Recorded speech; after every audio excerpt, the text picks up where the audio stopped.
জীবন নিয়ে আমরা কত শত প্ল্যানই না করে রাখি, অথচ আল্লাহ তাআলার প্ল্যান সবচেয়ে বড়। মানুষের জীবনে সুখ দুঃখ খারাপ সময় কিন্তু দীর্ঘস্থায়ী না। সো অনেকগুলো খারাপ সময়ের সাথে যুদ্ধ করে ফাইনালি আমরা আজকে একটু ঘুরতে বের হইছি।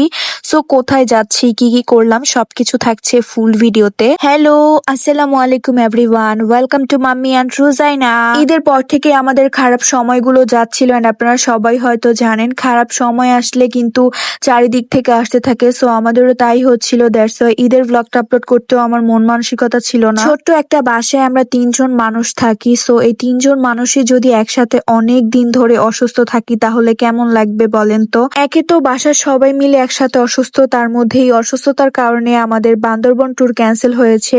অনেকদিন আগে থেকেই প্ল্যানিং চলছিল, সব প্রিপারেশন ডান ছিল, জাস্ট যাওয়ার কয়েকদিন আগে আমরা অসুস্থ হয়ে পড়ি। ভাবছিলাম যে সুস্থ হয়ে যাব, তাই ডেট কয়েকদিন পিছিয়ে দিয়েছিলাম। তারপরও অনেক দিন যাবত অসুস্থ ছিলাম, যার কারণে আমাদের আর যাওয়া হয়নি। তো সবকিছু মিলিয়ে মন মানসিকতা, শরীর সবকিছুই অনেক বেশি খারাপ ছিল। সুস্থ হওয়ার পর আমার জামাই কয়েক জায়গার ট্যুর প্ল্যানিং করেছিল, কিন্তু আমি যেতে চাচ্ছিলাম না, যেহেতু আল্লাহ যা করে ভালোর জন্যই করে। সো আমাদের যাওয়া হয়নি, আর কোথাও যাওয়ার ইচ্ছাও ছিল না। যাই হোক, অনেকদিন ঘরবন্দি থেকে কঠিন সময়গুলো পার করে আজকে আমরা ঘুরতে এসেছি 300 ফিট পূর্বাচল। দেনা পাওনা নাটকটা আপনারা কে কে দেখেছেন কমেন্টস করবেন। আমরা কিন্তু আজকে দেনা পাওনা নাটকের গ্রামের বাড়িতে এসেছি। এই নাটকের ফার্স্ট থেকে পুরো লাস্ট পর্ব সবগুলো আমরা দেখেছি। এন্ড তখন রোজানা বাবা বলছিল যে এই গ্রামের বাড়িটা হচ্ছে 300 ফিটে, সো আমরা যখন যাব তোমাদেরকে নিয়ে যাব। তারপর আমরা সেই বাসায় যাই, এন্ড আমরা কিছু পিকচার ভিডিও করি। এন্ড এটার পাশে হচ্ছে আরেকটা বাসা ছিল যেখানে খুব সুন্দর পিকচার ভিডিও আসছিল, সেখানে আমরা অনেক অনেক পিকচার ভিডিও করেছি।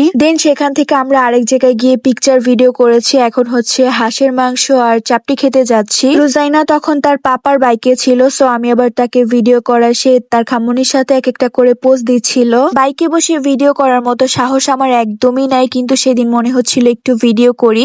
সো তারপর সাহস করে একটু ভিডিও করেই ফেললাম। এই রোডটা আসলে আমার অনেক বেশি ভাল লাগে, কারণ এই রোডটা পুরাটা ভরা অনেক অনেক রকমের খাবারের দোকান। যাই হোক, আমরা চলে এসেছি ডালিয়া পিঠা ঘর, যেখান থেকে আমরা সব সময় খাই। ওনাদের বিহেভিয়ার অনেক বেশি ভালো, আর খাবারটা অনেক বেশি মজা, যার কারণে এখানেই সবসময় আসা হয়। রোজাইনার বাবার পাপা তো কয়েকদিন পর পর এখানে এসে খেয়ে যায়, যার কারণে ওনারা আমাদেরকে খুব ভালো করেই চিনে। আমাদের সবার প্রচুর ক্ষুধা লেগেছিল, যার কারণে আসার সাথে সাথে আমরা খাবার অর্ডার দিয়ে দেই। এদিকে বসে আমি রুজাইনার সাথে একটু কথা বলছিলাম, কিন্তু রুজাইনা ক্যামেরা দেখে আমাকে পাত্তাই দিল না। ওনাদের দোকানের এই কর্নারটা আমার অনেক বেশি ভাল লাগে। মন খারাপ হলে এখানে বসলে এক নিমিষেই হচ্ছে মন ভালো হয়ে যাবে। শুধু এখানে বসলেই কিন্তু মন ভালো হবে না, আমার মতো মানুষদের খাবার দেখলেও কিন্তু মন ভালো হয়ে যায়। আমরা ফার্স্টে 2টা হাঁসের মাংস অর্ডার করেছি, এন্ড কিছুক্ষণ ওয়েট করার পরে আমাদের হাঁসের মাংস চলে আসছে। সুন্দর পরিবেশ দেখতে দেখতে খাবো। সো হাঁসের মাংস আসার পর আরো ওয়েট করতে পারছিলাম না যে কখন চাপটি আর রুমালি রুটি আসবে আর খাবো।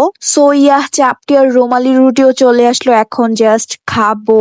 খাবার পেলে তো আমার মাথা একদমই ঠিক থাকে না, আর ওনাদের হাঁসের মাংস রান্নাটা জাস্ট ওয়াও, লুকস দেখলেই আপনার ক্ষুধা লেগে যাবে। কিন্তু দুঃখের বিষয় গাইস, সেদিনের হাঁসের মাংসটা একদমই ঠান্ডা ছিল, যার কারণে খেয়ে মজা লাগেনি। তারপরে আমরা অনেকগুলো খেয়েছি, এন্ড এরপর আরো এক প্লেট নিয়েছিলাম, সেটাও ঠান্ডা ছিল।